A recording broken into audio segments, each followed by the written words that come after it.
Coming up on the show, we will talk to former Chiefs wide receiver Mark Boerichter on the phone at 7 o'clock. We'll have Gary Dieter, another former Chiefs wide receiver, in studio in the 8 o'clock hour. He can't do Thursday, but he can do Tuesday. And Jamie Bluma is in Japan. And so we worked around those scheduling conflicts and made that happen for you. And we'll also talk to Annie Rogers from MLB.com at 9:05 and get one more update from her about what she thinks is going to happen before this Monday's trade deadline. It'll be our last chance to speak with Annie before the trade deadline. That's right around the corner on August 3rd. So that'll happen on Monday. So we'll see if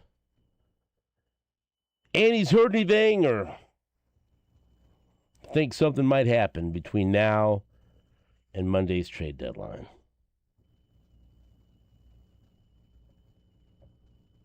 I don't know what she's going to say. Probably just like everybody else, wait and see if the Royals indeed do anything. It'd be nice, but don't hold your breath. Although I did have a dream that they made a blockbuster deal.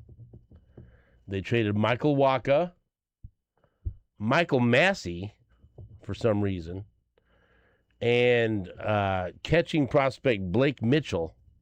But then I woke up before I found out what the return was. They traded... just letting you know. That's the best part. How is this Right. they get back? Right. No idea. Not. I don't even know the team they traded him to. Jake tried to go back to sleep, so he finish this dream. Yeah. I do that all the time. You know what? I'm pretty good at that too, actually. I get up and then I can go back to sleep. If I go back to sleep quick enough, I can Get back into that dream. Yeah. Yeah. Pretty close. Some details are off, but that one I couldn't get back to. But I do remember, like I know this isn't happening because I'm coming back from St. Joe on Monday, but we were all like, I think sitting in the conference room watching the last hour of the trade deadline on MLB Network or ESPN or whatever.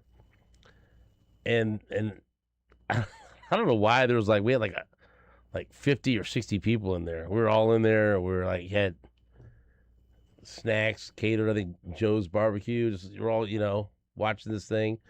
And they go, oh, here's a big one. Kansas City does a deal. We go, hold on, wait.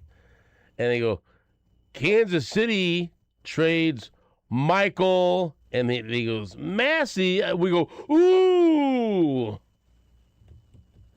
Stupid. And then Wacha and then Blake Mitchell. I'm thinking, oh my God, what do they get back? And then I woke up. So that's a big package. That's exciting to think that might happen. It's not going to, but in my dream, I wish I at least could have heard the team, and then I could dig in and try to come up with a reasonable package in return. Dude. If that happens, if they trade those three players. Oh, I mean, that'd be... It would be a substantial return. Well, no, we're going to... Oh, yeah, the big, We're going to have to check you in. So, yesterday, I was listening to a couple of different shows, and the idea of trading Michael Massey came up. And it's been a popular topic on social media, so I know where I got that from. And then I know that I've been pushing the idea that, hey, if you believe Carter Jensen is your catcher of the future, I get it. It's great to have depth. You want to have 1 million catchers. It's fun. But it's not fun to have a bunch of catching depth when you are terrible in some spots at the major league level, or if you don't have very much depth coming up behind it, center field, left field, starting pitching. Hey, there's some really, really good-looking prospects for the Royals when it comes to starting pitching and outfield that are, that are not much older than my daughters, like 18, 19 years old. But it's like the point is, there's a ways to go before we get to them. So you need someone that is either ready to go now or will be ready to go next year if you want this team to get back to where they need to be.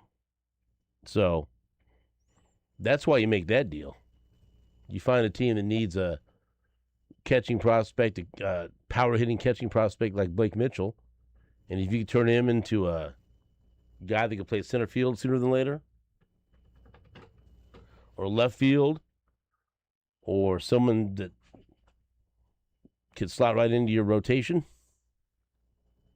you got to get creative, that's all. So I know why, and obviously Walker's been out there. The smart money would say they're not going to trade any of those three players. But you never know. Let's see if I dream that into reality. I'm kind of rooting for it now. You wouldn't mind trading any of those players? No, not at all. I mean, it all depends on the other half of your dream that you Right. woke up too early for. I'm not about just. It also depends on what you think of Massey. Solid, but I mean, can't stay healthy. Right. I'm not banking on that ever. Just not at this point. We only have him for 2+ years, so if you don't believe it now, there's not a whole lot of time for him to prove it to you. I don't believe it. Unfortunately, I root for the guy. Right. Well, you should. I do. So. But history will tell you that something will happen. I'm more or less rooting for your dream now. Well, yeah. I mean, that would be a huge blockbuster of a deal. I'd love it. Less than a week away. I was so pissed off that I didn't at least hear what the team was. Nothing. I got nothing. Well, the Royals back in action tonight against the Twins. Seth Lugo on the mound. I don't think there's anything that he can do on the mound that will make a team want his contract. And if the Royals trade him, they'd have to pay a gigantic portion of his contract, and they ain't doing that. So hopefully Lugo just plays well and pitches well, and you can hope that he could get back to what he was next year. Because I'm pretty damn sure if you're building a rotation for 2027 that Seth Lugo is going to be in it. So we'll see if Lugo can have a good start tonight and start to build some momentum towards the offseason and towards next year. But Royals and Twins tonight, 6:40 p.m. Minnesota's the team, too, that's trying to decide what they're going to do. The Royals should have already decided what they're doing. But I can understand if you're Minnesota and you don't know what direction you should take before next Monday's trade deadline. Because if you're Minnesota, I don't know. I did not expect them to be a contender. So I guess you could say if you're a Twins fan or if you're a member of that front office, you could look at the team and think, well, we didn't expect to be here. Should we take advantage of the opportunity of a weak AL field and see if we could somehow get into the postseason? Or should we believe that we're just a mediocre team at 53 and 54, even though we're only 3 games out? They're 3 games out of first place. And it's hard to not do anything when you're 3 games out, But you're 1 game under 500. So what are you exactly? The division isn't good. Someone's got to win it. It could be you. That's another thing that's so frustrating about the Royals' bad season. The division was right there to be won. I mean, the division was just laid down, wide open to be won, and the Royals flopped. And look, the Twins are only a game out of the wild card. Right, that's what I was about to say. They're only one game back from the wild card. I mean, the mediocrity is rampant. So, but are they going to add? I mean, I think if the Royals were in that situation, you'd be begging for them to add. I think they probably would. I think the Royals would. I think they would too. Even though they'd only be a game under 500. I feel like the Twins are just going to stand pat. Yeah. But I mean, and you watch that team and you think, are they? I mean, I don't know. They're a mid team. I don't think they should be a playoff team, but because the American League overall so mediocre, they have a chance to be. I think someone who's mid is going to end up making the last wild card spot. Yeah. So someone who's mid is going to win the division. It's true. So obviously, the biggest story that's been going on is the story around Chiefs offensive coordinator Eric Bieniemy, which, again, is shocking, bizarre, terrible, whatever word you want to use to describe it. After his son was arrested following a shooting at the Bieniemy home in Virginia, 7:32 p.m. Sunday, July 26th. The Sheriff's Department responded to a report of a shooting in Ashburn, Virginia, and that is where the Washington Commanders have their practice facility. So that's why Bieniemy lived there. Deputies located one adult female suffering from multiple gunshot wounds who was transported to a nearby hospital for treatment of serious injuries.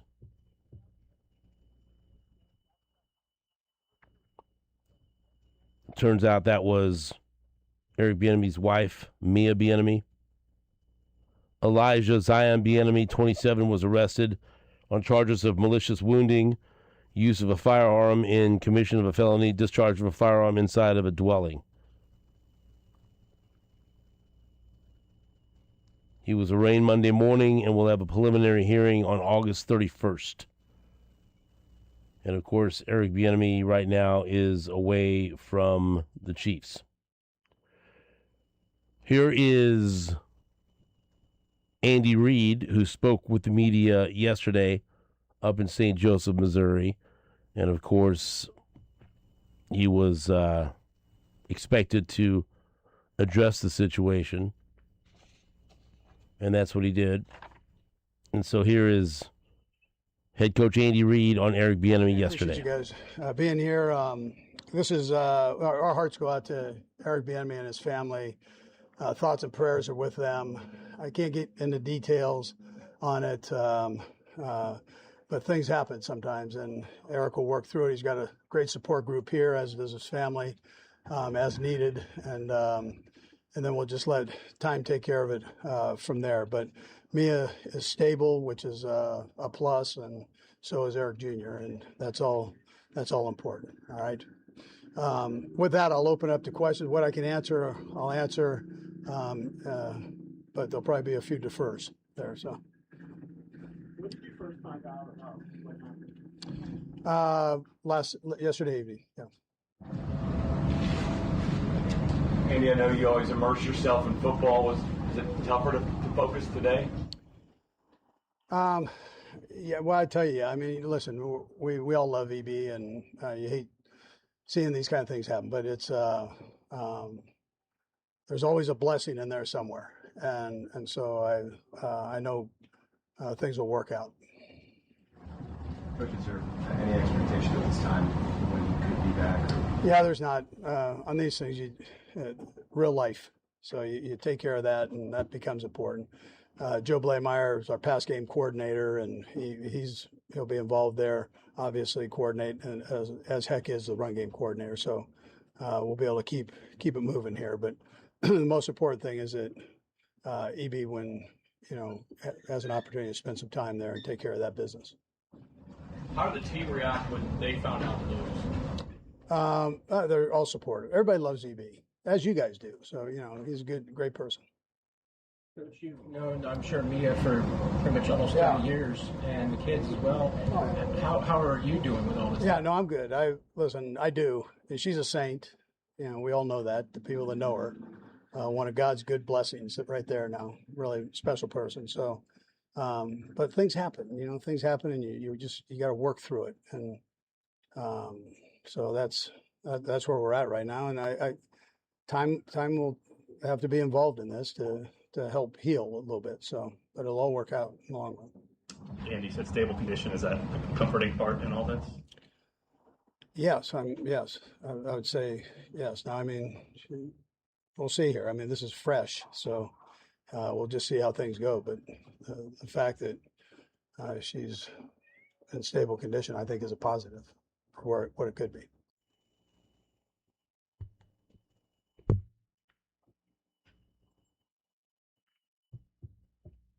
I don't know what else to add.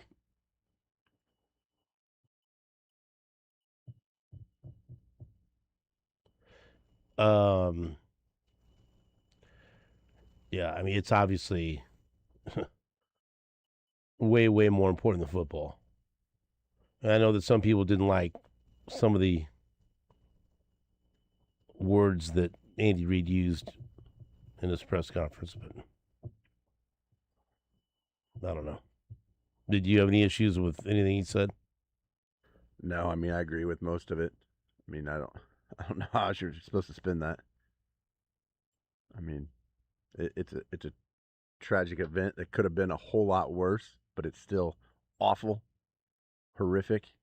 I saw some people responding that thought it was a little bit dismissive. Hey, things happen. I don't know.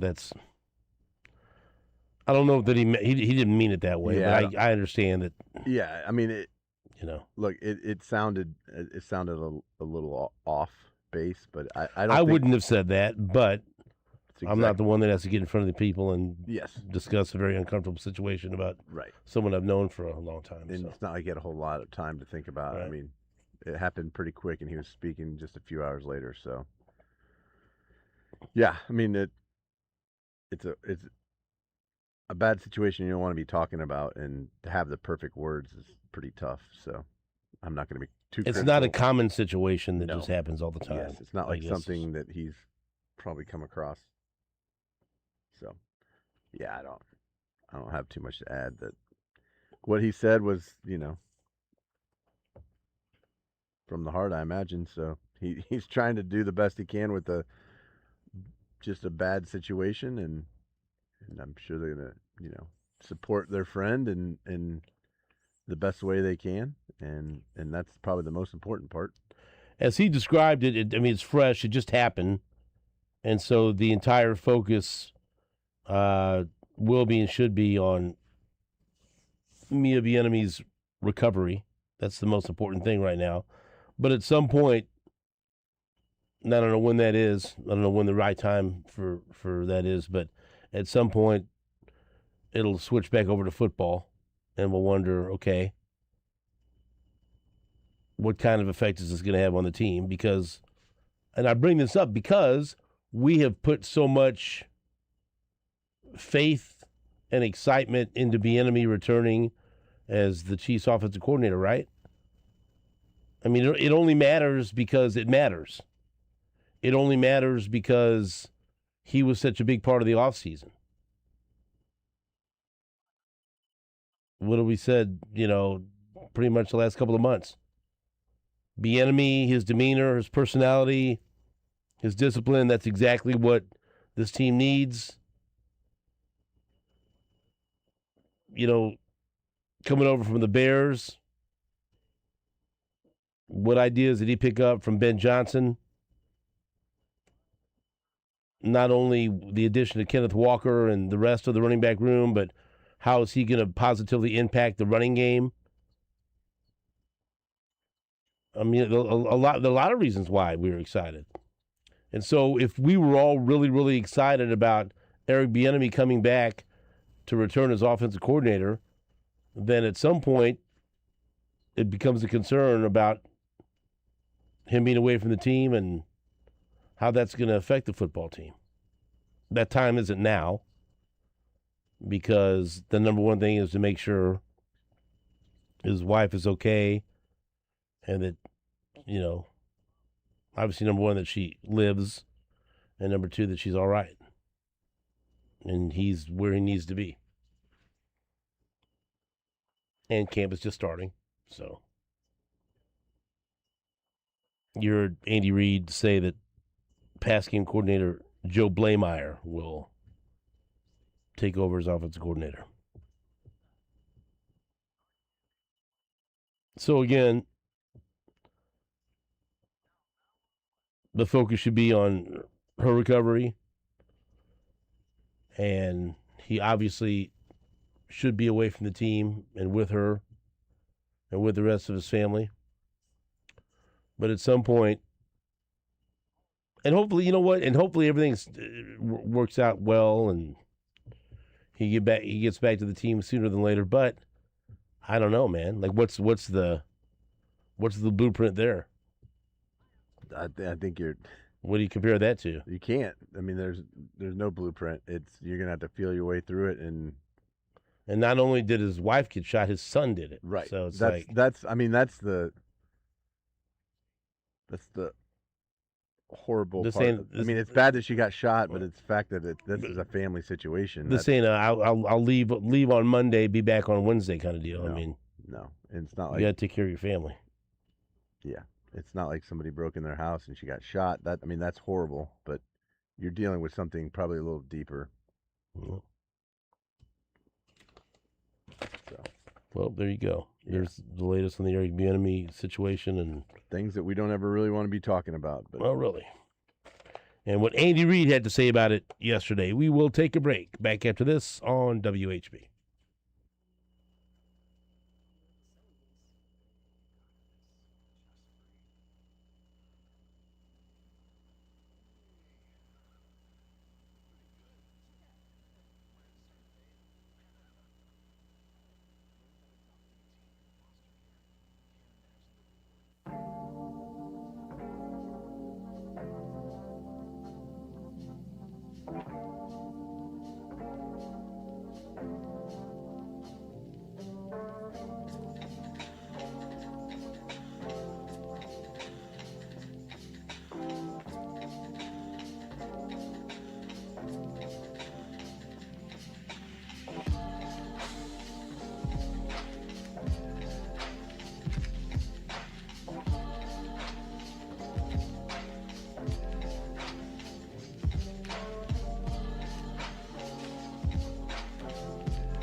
Welcome back to New Day with SSJ on Sports Radio 810 WHB. Looking at the latest MLB trade deadline buzz and rumors. Nothing about the Royals.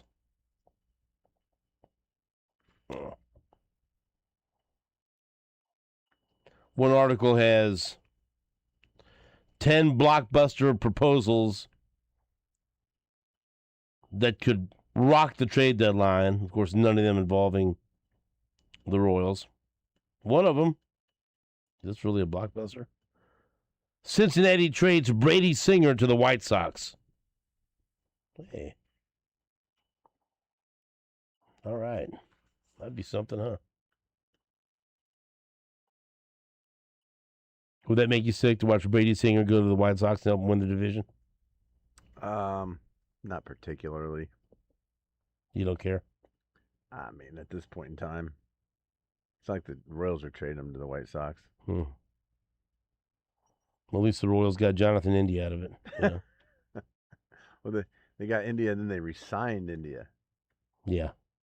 Brought him back. Well, they just didn't non-tender him Right. when they could have, and they blew the $8 million. So I always liked Brady Singer. I mean, I'd root for him. let me tell you about an article that I disagree with about the NFL and the Chiefs at ESPN. Boy, I'm disagreeing with a lot of articles, huh? Yeah, well, I'm pushing back on a lot, people. people are writing some articles that are wrong, I guess. Matt Bowen is pretty good. I enjoy his work. But he has an annual ranking of year one impact for players joining new teams.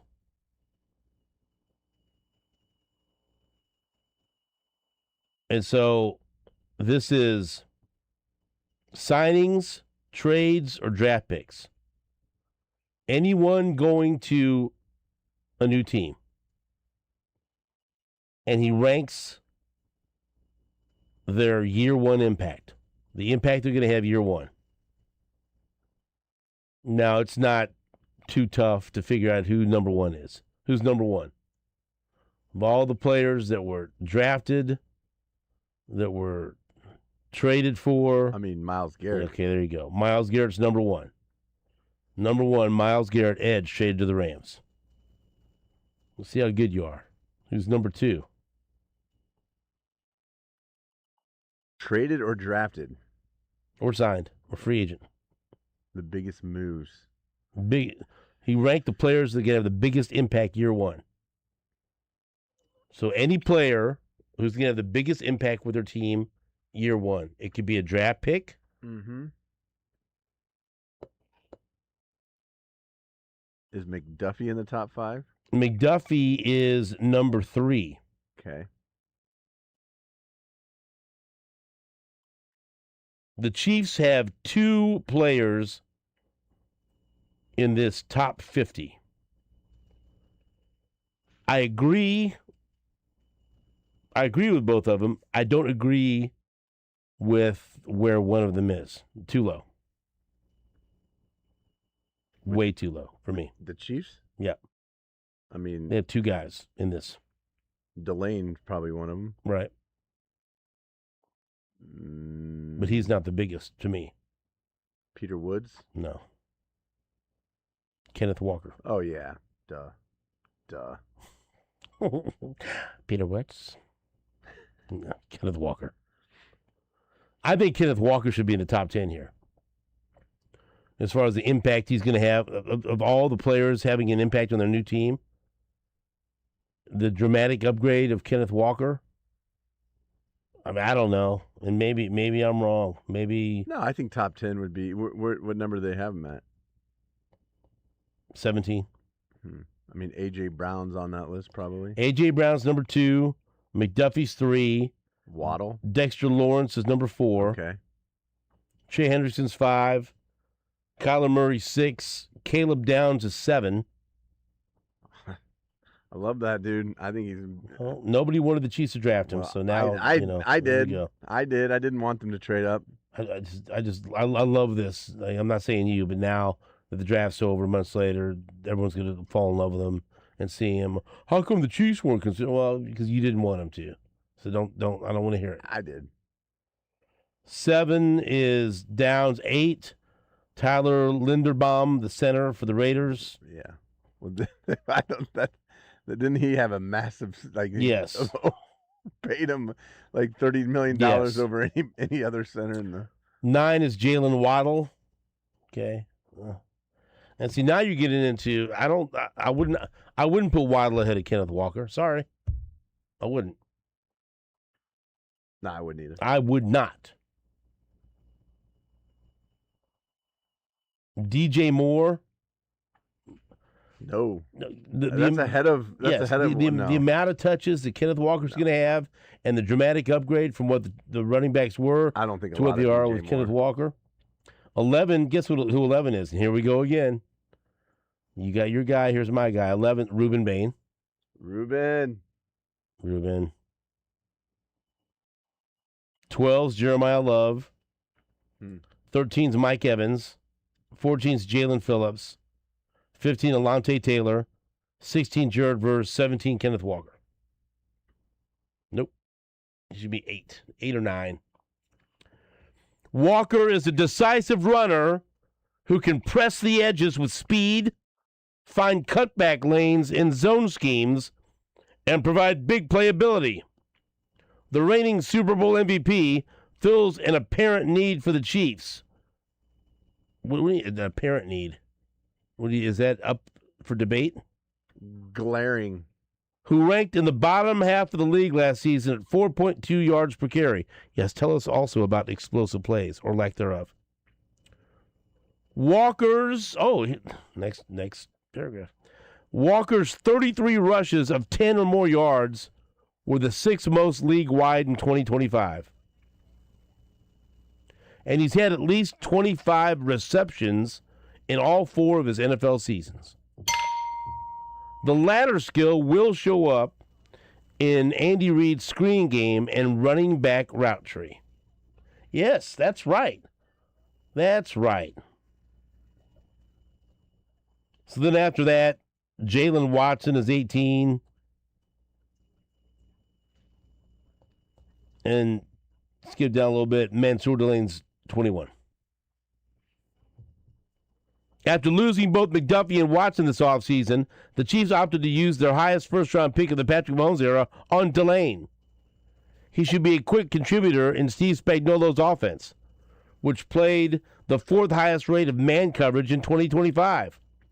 Delane thrived in those coverages, mainly cover 1, cover 0, and cover 2 man at LSU as a press corner who can match receivers vertically. Plus, he can jam and sink in cover 2. I like where they put him. I think honestly, I think he should be higher up when I'm looking at this list. I think that's more impactful than they have 18. They have Jalen Watson and the Rams signing. You think Delane going to the Chiefs is more impactful than Watson going to the Rams? Yes. Yep. I do. I agree with you there.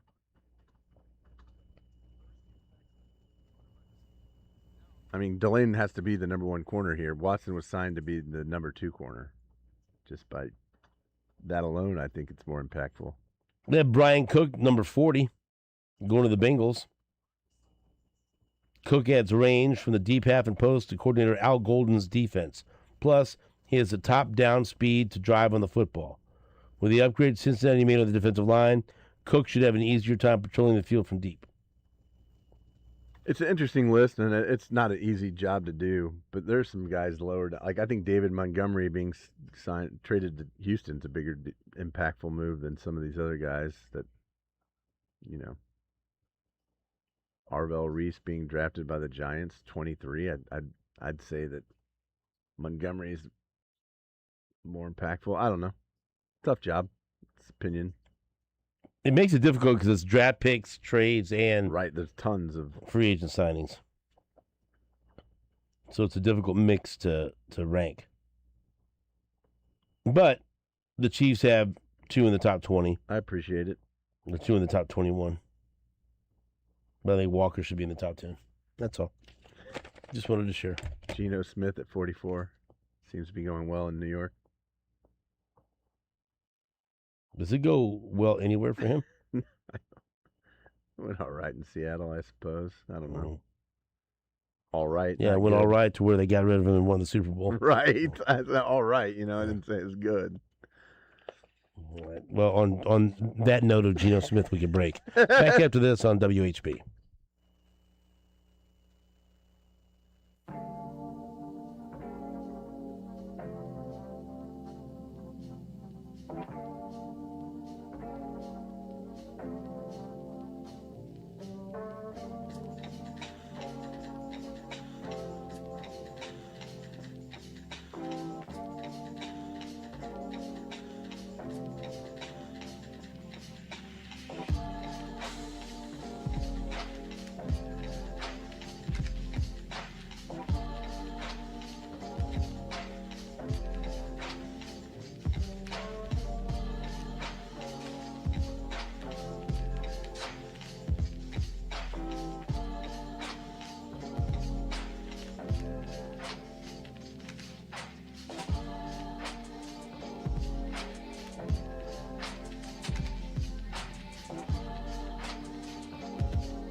Welcome back to New Day with SSJ on Sports Radio 810 WHB.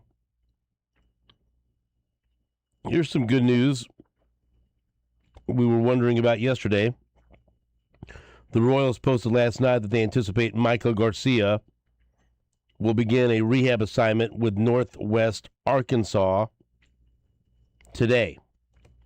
So we have heard very little about Michael Garcia. But now the Royals tell us He's expected to begin a rehab assignment with Northwest Arkansas today. It's great news. Well, yeah. It's great news. The hand injury, I don't think, was supposed to keep him out this long. So that is a plus. Yeah, to your point yesterday, it's like they didn't even put him on the IL at first. Mm-hmm. Also, a very good follow for if you like stats, baseball, prospects, things like that. Thomas Nestico at TJ Stats. Very good follow if you like good information about the best prospects in baseball. And so he put together a list for over the last 14 days, the hottest MLB prospects, and he separated them by pitchers and position players. And he writes, the hottest pitching prospect in baseball right now, Kendry Chorio, Royals. He headlines the list after allowing just one earned run across his last 2 starts. The 18-year-old righty is the youngest pitcher in High A, and he is producing like one of the best arms in minor league baseball.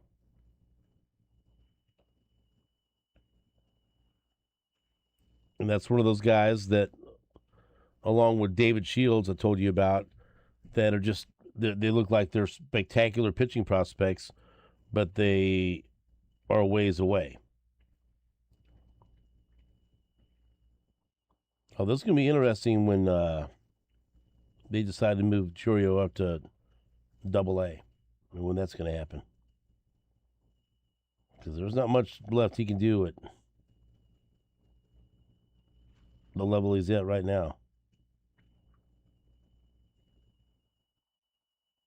Between A and High A, 6-2 with a 2.06 ERA, 78 innings, 53 hits.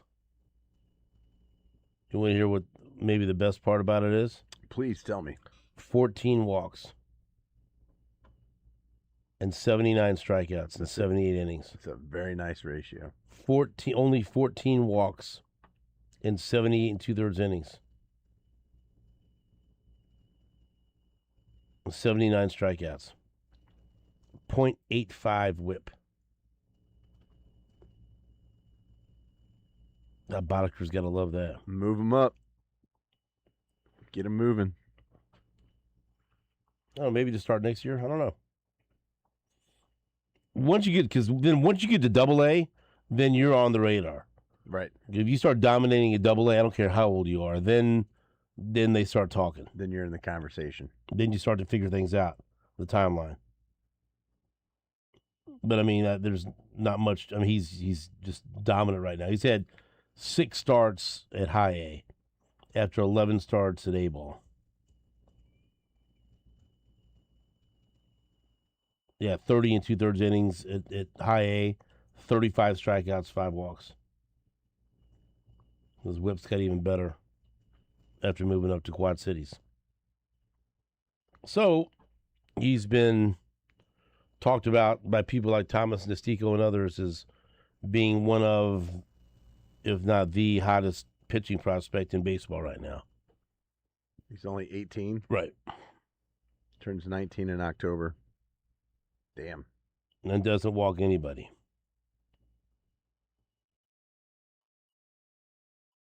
You love that. The Quad Cities, High A Quad Cities. Spent some time in the Quad Cities. Really? Oh, yeah. Quad Cities was the biggest town closest to my college that you could actually go to and like go to a shopping mall. So tell people what the Quad Cities are exactly. It's kind of like, how Kansas City sits on state line. So right. it sits between Iowa and Illinois, and Davenport, Moline, Bettendorf, and East Moline are the 4 cities in the Quad Cities. Sounds like there's a lot of fun to be had there. Well, there's a casino there, buddy. Right? No, I'm not kidding. That sounds like you do some damage there. Well, yeah, I think there's obviously Quad Cities. There's 4 cities, and they're distinctly different.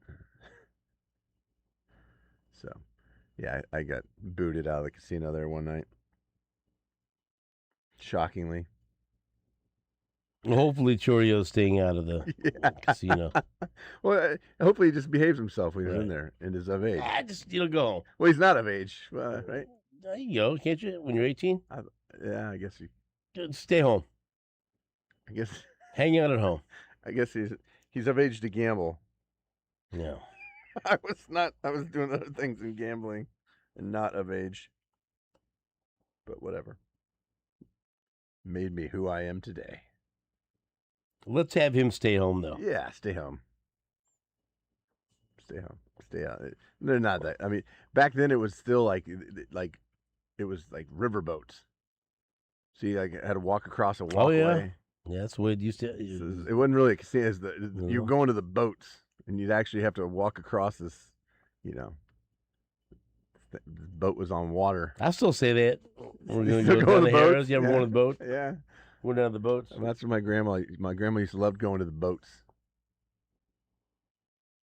By the way, out there, look out for wet road conditions. I'm looking at some emergency crews blocking traffic on 35 northbound towards downtown. So, be careful. Right by Southwest Boulevard and 18th Street. It's a moist one. Now, people aren't used to it. They get up, running late. Yeah, I was a little surprised. I didn't know it was supposed to storm overnight. No, I didn't. I did say there might be some rain that I'm going to deal with for training camp. And I hate that for I think it's supposed to rain today. the fans because, well, good, then there's. I think most of today is going to be rainy. Oh, And then I didn't think there's supposed to be much rain after that. It's supposed to cool off a little bit. sure. I'm never sure, Stephen. I'm never sure. I'm seeing Wednesday and Thursday. Oh, well. Where are you getting your information? Well, I heard it this morning Oh. on some other weather station. Do you trust your source? No, the person's a bit of a fear monger. Oh, really? Oh, yeah. So then wouldn't they predict? I would think. Here, let me. Yeah, it does look like there's like 20, 30% chance tomorrow afternoon. That's not nothing. No, it's not. But like today, it's like 97% chance right now, all the way up until noon. It's 59, 72, 91, 86% each hour. So I don't know. Who does? Only God, right? Yes. Well, I'm not even sure God knows about the Kansas City weather. Oh boy. But I just hate it for if there's lightning or anything else that might move practice indoors, then people that come up there can't watch it. And that sucks. So hopefully everything's good. Wednesday is the first day for full practice, but that's exclusive season ticket member day, not open to the general public. Then, of course, Thursday, Friday, Saturday, 9:15 practice. No practice Sunday, and then Monday, 9:15 practice, and then I come home. So there you go. Hopefully it stays dry. We'll take a break back after this on WHB.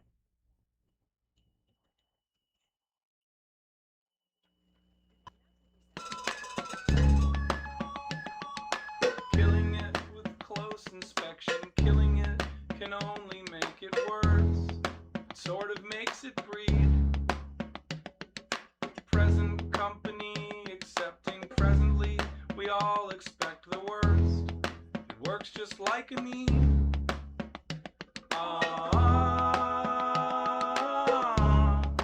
Present company excluded in the night.